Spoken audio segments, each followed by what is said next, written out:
जैसा कि हम सभी जानते हैं 19 अप्रैल 2024 की लोकसभा चुनाव की शुरुआत तो हो चुकी है और इस चुनावी प्रक्रिया की विश्वसनीयता इस आधार पर तय होती है कि चुनाव के लिए डाले गए मतों की गिनती करने की प्रक्रिया कितनी ज्यादा पुख्ता है। भारत के चुनावी इतिहास की बात करें तो ईवीएम मशीनों के प्रयोग से पहले देश भर में अलग अलग स्तरों पर होने वाले चुनाव मतदान केंद्रों पर हमले, मतपेटियों में मत भरने जैसी घटनाओं से प्रभावित रहे हैं और ये हमले राजनीतिक पार्टियों के लिए काम करने वाले असामाजिक तत्व ही किया करते थे।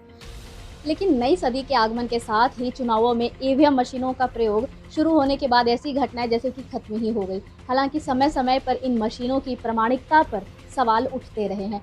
अक्सर चुनाव हारने वाली जो पार्टियां होती हैं वो सवाल उठाती ही हैं कि इन मशीनों को हैक किया जा सकता है और हैक कर लिया जाता है। नमस्कार दोस्तों, तो एक बार फिर से स्वागत है आप सभी का हमारे यूट्यूब चैनल पर और आप देख रहे हैं द मिस्टीरियस वर्ल्ड। भारत के चुनाव में 16 लाख ईवीएम मशीनें इस्तेमाल की जाती हैं, इनफैक्ट इससे भी ज़्यादा। और ऐसी हर एक मशीनों में अधिकतम 2000 वोट डाले जाते हैं। किसी भी मतदान केंद्र पर पंजीकृत मतदाताओं की संख्या 1500 और उम्मीदवारों की संख्या भी 64 से ज़्यादा नहीं होती है।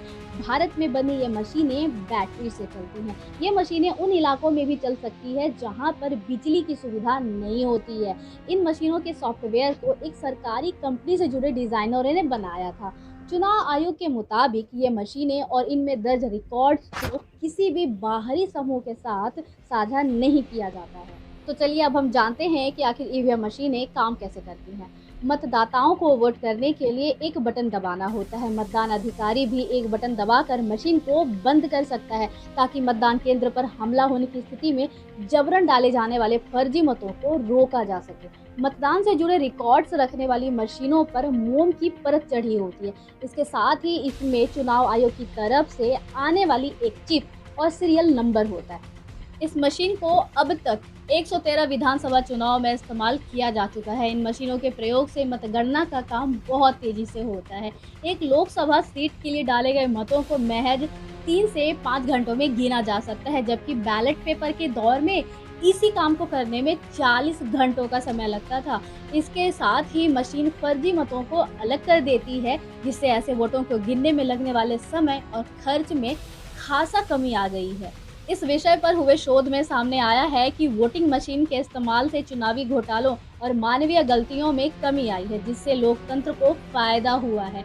शोधार्थियों शिशिर देवनाथ, मुदित कपूर और शामिका रवि ने साल 2017 में विधानसभा चुनावों से जुड़े आंकड़ों पर शोध करके वोटिंग मशीन के असर पर एक शोध पत्र पेश किया था। इन शोधार्थियों ने अपने शोध पत्र के दौरान पाया कि वोटिंग मशीनों के इस्तेमाल से चुनावी गड़बड़ी में कमी आई है, जिससे गरीबों को खुलकर मतदान करने में मदद मिली है और चुनाव ज़्यादा प्रतिस्पर्धी हुए हैं।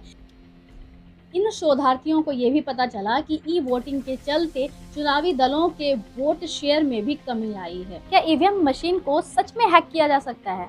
चुनाव आयोग इलेक्ट्रॉनिक वोटिंग मशीन के पूरी तरह सुरक्षित होने का दावा करता आया है, लेकिन समय समय पर इन मशीनों के हैक होने की आशंकाएं सामने आती रही हैं। कुछ साल पहले ही अमेरिका की मिशिगन यूनिवर्सिटी से जुड़े वैज्ञानिकों ने एक डिवाइस को मशीन से जोड़कर दिखाया था कि इन मोबाइल से संदेश को भेजकर मशीन के नतीजों को बदला जा सकता है। हालांकि भारत के आधिकारिक संस्थाओं ने इस दावे को खारिज करते हुए कहा था कि मशीन से छेड़छाड़ करना तो दूर की बात है, ऐसा करने के लिए मशीन को हासिल करना भी मुश्किल है।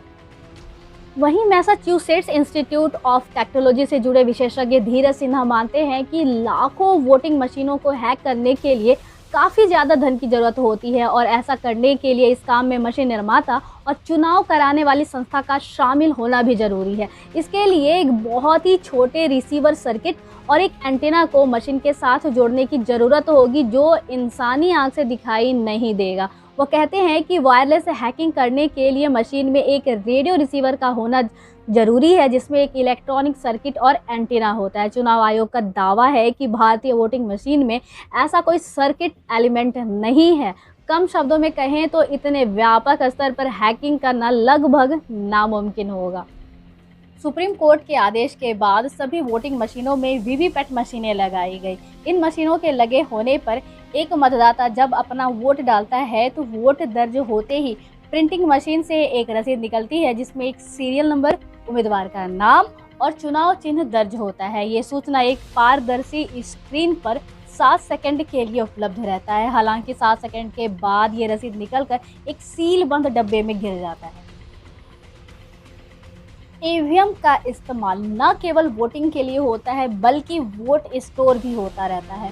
काउंटिंग वाले दिन चुनाव आयोग ईवीएम मशीन में बड़े वोटों की गिनती करता है। जिससे सबसे ज्यादा वोट मिलते हैं उस कैंडिडेट को विजेता घोषित कर दिया जाता है।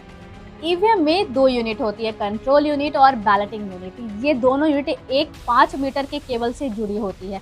कंट्रोल यूनिट पीठासीन अधिकारी यानी कि रिटर्निंग ऑफिसर के पास होती है।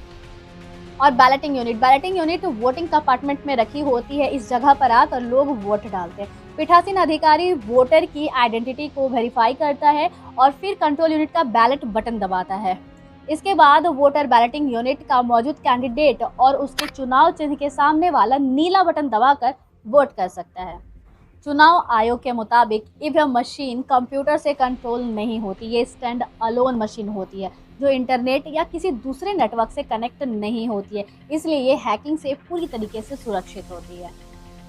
इसके अलावा ईवीएम में डेटा के लिए फ्रीक्वेंसी रिसीवर या डिकोडर नहीं होता, इसलिए किसी भी वायरलेस डिवाइस, वाईफाई या ब्लूटूथ डिवाइस से इसमें छेड़छाड़ करना संभव ही नहीं है। वोटिंग के बाद ईवीएम को चुनाव आयोग कड़ी सुरक्षा के बीच रखता है। इन्हें सील बंद कर दिया जाता है और गिनती के दिन ही खोला जाता है। 2017 में सुप्रीम कोर्ट ने भी ईवीएम को चुनाव के लिए विश्वसनीय माना है। मीडिया रिपोर्ट्स की माने तो ईवीएम को 2 तरीकों से हैक किया जा सकता है। इनमें पहला है वायर्ड और दूसरा है वायरलेस। इसका मतलब यह हुआ कि दोनों तरीकों में कनेक्शन सेट किया जा सकता है। वायर्ड हैकिंग, अब ये क्या होता है? इसके लिए ईवीएम की कंट्रोल यूनिट से छेड़छाड़ की जाती है। इसके लिए ऐसे डिवाइस का इस्तेमाल होता है जिसकी प्रोग्रामिंग उसकी भाषा में हो, जिसमें ईवीएम की माइक्रोचिप की कोडिंग की गई हो। भारत में जिन ईवीएम का इस्तेमाल हो रहा है उनमें अगर कोई ऐसा एक्सटर्नल डिवाइस लगाया जाए तो यह काम करना ही बंद कर देती है। ऐसे में इस तरीके से इसे हैक नहीं किया जा सकता, ये तो फेल हो गया। अब दूसरा है वायरलेस हैकिंग। ईवीएम में कोई रेडियो रिसीवर नहीं दिया गया है। इन मशीनों में चिप ब्लूटूथ कनेक्ट नहीं किया जा सकता। चुनाव आयोग के हिसाब से वायरलेस तरीके से ईवीएम हैक होने की संभावना न के बराबर है। हाल के दिनों में जो मशीनें चुनाव में उपयोग में लाई जा रही हैं वे वीवीपैट युक्त होती है और किसी भी छेड़छाड़ की स्थिति में अपने आप बंद हो जाती है। ऐसा भी कई बार सुनने में आया है कि दोबारा बटन दबाने पर दूसरा वोट जाता है। ऐसे में बता दें कि आपका पहला दबाया गया बटन ही काम करेगा। हर एक वोट के बाद कंट्रोल यूनिट को फिर अगले वोट के लिए तैयार करना होता है। इस तरह इस पर फटाफट बटन दबाकर वोट करना मुश्किल है। वोटर जैसे ही बटन दबाता है उसके बाद अगले की तैयारी की जाती है। कुल मिलाकर कहें तो ईवीएम में इतने कड़े सुरक्षा प्रबंध किए गए हैं कि इससे छेड़छाड़ करना बहुत ही ज़्यादा मुश्किल है। आज के वीडियो में बस इतना ही। उम्मीद करती हूँ कि हमारा ये वीडियो आपके लिए इन्फॉर्मेटिव साबित हुआ होगा। तो मिलते हैं अपने अगले वीडियो में, तब तक के लिए जय श्री राम।